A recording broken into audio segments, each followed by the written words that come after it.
A good team is hard to come by. Make them too antagonistic with each other, and you get this kind of backseat debacle.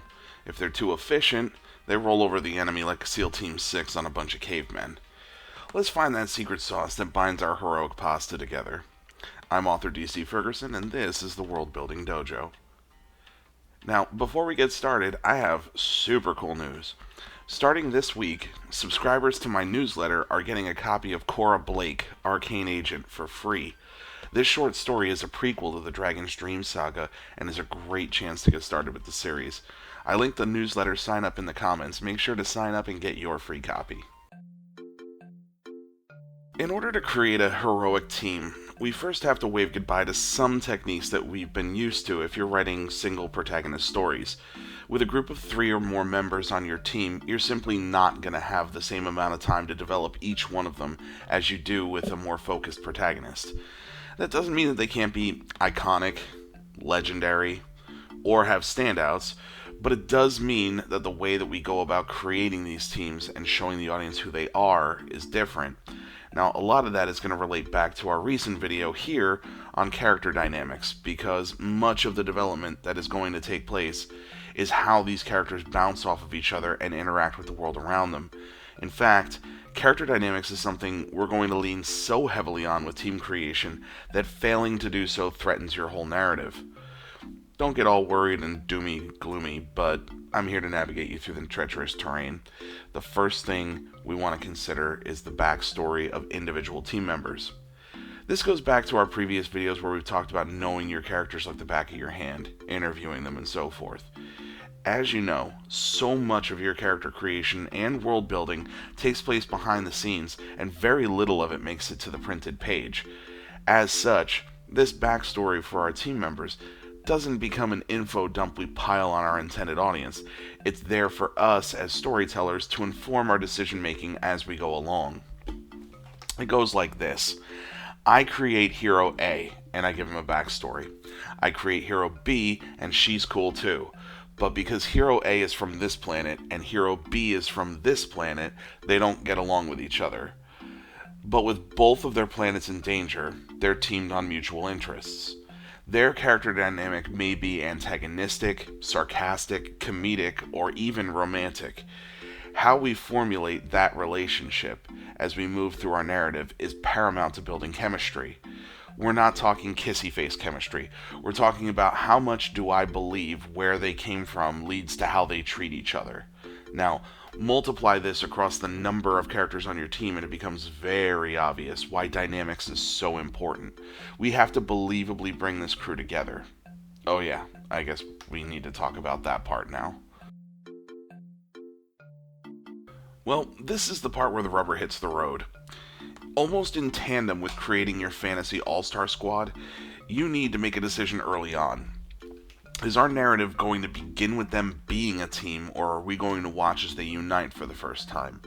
Now, obviously, if they're already a team, that affects their backstory, because we need to know how and when and why they joined, and reflect that in their behavior. But for the origin tale, our approach is a little different because these people led their own lives up until the day page 1 started. In either case, our writing has to reflect that. The biggest difference between these two styles is the amount of time that we're going to spend getting the team together versus the amount of time we're going to be facing the threat. Now, we're going to compare and contrast these two very different takes on this. For that, we need Mission Impossible 1, and we need the first Guardians of the Galaxy movie. At the start of Mission Impossible, we already have an established team. We have the leader, our quarterback, whatever you want to call him, and that's Phelps. We have our face, and an infiltration master that's part pretty face, part actor or actress, all distraction, and as deadly as the day is long. Then we have our hacker, he's getting doors open for us, watching our back, turning off cameras, whatever. And then we have our player. He's the one part of all of these things. He can take point, he blends in, he knows enough about tech to use it, and he's the one getting his hands dirty. We see them as a well-oiled machine, used to working with each other. They have barbs, inside jokes, each of them has a distinct personality. With Guardians, we have Star-Lord setting things in motion that has him hunted by Gamora, wanted for a bounty with Groot and Rocket, and, well, also there's Drax. You'll notice in the setup of both of these stories, we are forced to do one thing. We have to pick a favorite. I know, it's cruel, but the bottom line is you are never going to be able to give equal time to every character. In that respect, it's important to remember your lessons about single character stories and understand that while the whole team may undergo transformation, even in team stories, the one or two members that change the most are the stars of the show and get the most development time. But DC, what about serialized shows like Game of Thrones and its 197 characters? Well, guy who talks to your monitor, you raise a good point, and it's worth looking at. Remember your favorite episode of a serialized show with an ensemble cast. What happens week to week or episode to episode is often a revolving door of who takes center stage, but make no mistake about it, the writers of these tales know what side their bread is buttered on. If you look at the big picture, you'll quickly see that while X season or X book may not have focused on the most popular character, they still had the most time to develop across the entirety of the series. What about hybrids? Sure, we can look at that too. Look at the Matrix trilogy or Star Wars. These are single protagonist stories in the shell of a team building narrative. Granted, side characters become subplots the further along the story goes, but at the end of the day, teams are going to do much the same thing. Invariably, there will be members of our awesome super fantasy team that are just simply not interesting enough to support an entire story on their own, but a good subplot or mini adventure might allow them to shine. So, where do teams excel where single character protagonists will not? Well, now you're talking. Familial bonds, the strength of family, is another of our most ancient traditions and stories we've passed down. Fantasy teams are going to lean into that just as heavily. Regardless whether you're writing Lost in Space or The Avengers, the sum of their parts is always going to be greater than the individual. Teams are capable of defeating much larger, more powerful threats than a single protagonist could ever hope to battle. As such, I'd refer you back to this recent video where we talked about scaling. Scaling in sci-fi and fantasy is critical to make the threat believable and the victory sweet. If there are no stakes in the battle, if there isn't a possibility that maybe one of our team members may not make it to the other side of this conflict, then the threat against them isn't credible. You could practically run the song "We Are Family" over top of this final battle scene in the first Guardians film, and it would have been just fine. The group of misfits that shouldn't make sense together find family in each other, and when they form Voltron and blast Ronan to pieces, we get it. We understand none of them could have done this alone, but no one can defeat them when they're together. And this is true even when the morality is reversed. Look at mafia films like The Godfather or Goodfellas. The rise to power occurs in these films when every member of the family is moving on all four cylinders.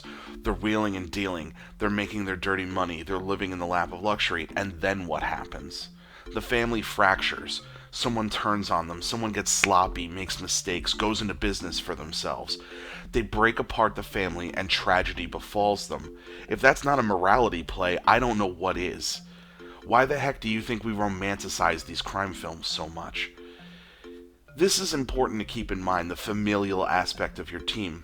Whether they start as a well-oiled machine, high on the hog, or a ragtag group of toys no one else wanted, this bond of family is what makes them strong, and not having it leaves them vulnerable. I would actually go so far as to say if you're not invested in this aspect of a team, then you probably shouldn't write one. You know what you'll end up with? Justice League. Ugh. Here's a lesson for us all. So, here's why Justice League failed in a nutshell. This picture right here. You see this? We watched 5 different movies, and then this one, to get to this point. We earned this. When they all came together in the same flying boat, they didn't work. They didn't make sense together. But when a unifying tragedy put them all on the same page, we have this watershed moment where each one of them put their lives in each other's hands and said no to our antagonist. Justice League has no such moment. Between the introduction of 3 brand new characters we'd never seen before, and a CGI evil that seemed neither well motivated nor established in any previous story, It would be easier to say this movie was less about making a team and more about holding off the end of the world until Superman wakes up and punches the bad guy enough times that Earth wins. The biggest mistakes actually happened far sooner than the start of this movie, though. Having Superman dead from the start of the film was mistake number one. It was inevitable that he would come back, but in the interim, we're faced with a threat he could easily defeat. He should be the main character on display, but we're instead focused on the relationship between the other two most developed characters, Batman and Wonder Woman, which would have been fine if their story was that Superman was the prize they won at the end. Instead, once Superman is awake and good to go, it comes down to everybody step aside, he will punch us to victory. Superman didn't even really join the team. He wasn't there for any of the team-building moments in the story, he shed no blood with them, and he basically won without them. This is the opposite of a team movie, opposite of the power of family dynamic, and if I'm being brutally honest here, Zack Snyder should stay away from these movies altogether. When we've talked recently about missteps that made a break in the opposite direction of advice I give you guys, I seem to keep citing these films. Man of Steel had the problematic killing of General Zod. We all remember the Martha moment from Batman vs. Superman, and now we're talking about this. It's like the guy doesn't understand the foundation of how these characters work and why their stories have endured. By extension, it's a telltale sign of weak writing in general. Not you, though. You understand our mythology, and this is where you come in. How? Well, allow me to explain. When we're talking about building good heroes and now hero teams, we are retelling the great mythology of our ancestors. We have this watershed moment with hero teams where they come together and everything works because they're united. Whether they had a rocky start or each of them was joined to the other because they're all the best at what they do, what drives the climax is the drop in our three-act structure. This moment in every team-based film is the edge of breaking. The team is threatened with splitting apart or becoming literally separated. The drop is the threat that they may never be a team again. They rally, they come back together, and they defeat the evil. Notice I did not mention a sacrifice, and there is a really, really good reason for that. Much like I described Superman being the prize for the Justice League to win if Batman and Wonder Woman were the central characters of the story, victory should always have a prize, and it should always have a cost. When the cost is the sacrifice of a team member, it is never at the drop. It's in the climax. This is true of Star Trek II, Guardians of the Galaxy, Avengers Age of Ultron, Empire Strikes Back, even Sailor Moon gets it. Now, you might have already known this, or it may have just been something that you understood and became clearer when I put it into words, but it's always there. This goes back to our mythology lessons. There is a morality play taking place, and the act of a sacrifice is a gigantic deal in the hierarchy of morality. For one to give their life for their family is one of the highest acts of moral good on the spectrum. It's worth the most points, or whatever you want to call it. Whether it's in defense of a blood relative, a unit of soldiers, a king, a great ideal, whatever the family is, sacrifice is the highest honor. When we see it happen at the drop, this is no good. This is death as a plot device. It's premature rallying of the troops. But DC, what about Phil Coulson? Guy who talks to your monitor, you're full of good questions today, and I'm glad you asked, because there is a difference. Phil Coulson is murdered by Loki. At the drop in our first Avengers film, let's say that word again, he is murdered. Murder is underhanded. Murder is the work of villains. Murder makes a threat real. Sure, Loki can run around and cause chaos, but these heroes were kind of just batting Loki around like he's no big deal. Tony is like, oh, well, let's argue with Captain America, hack the S.H.I.E.L.D. database, fight Thor, and imprison Loki on a flying bomb. Murder makes him take notice. This isn't your usual threat you beat up while finishing your grocery list. There are stakes, and people you know are dead. This is a catalyst. It's the inciting moment that brings the Avengers together. When they've hit their lowest point and death has visited their doorstep and made them feel it, this is when they come together. So, in short, This is a good drop.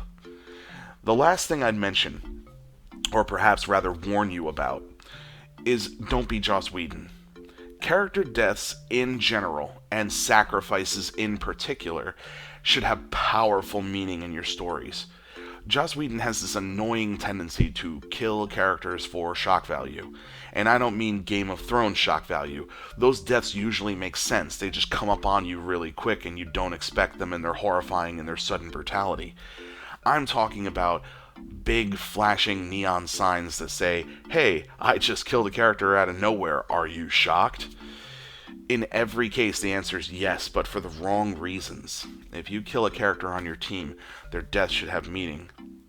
This has no meaning. I'm sorry, this is still too soon. I'm not okay. The hero team is a dynamic we can play with a dozen times and have it be different every time. That's part of what makes it so great. When building your team, consider them first as people, then as a larger family. From there, you'll know where everyone fits in the structure and lean heavily into their dynamics to show off who they are. As a reminder, don't forget that a link to my newsletter is in the comments. You'll get Cora Blake, Arcane Agent, for free. Plus, you get to hear all the latest goings on with the channel and the Dragon's Dream Saga. Don't forget to like and subscribe to hear about new videos, and as always, I'm DC Ferguson. Now have fun and get crafting.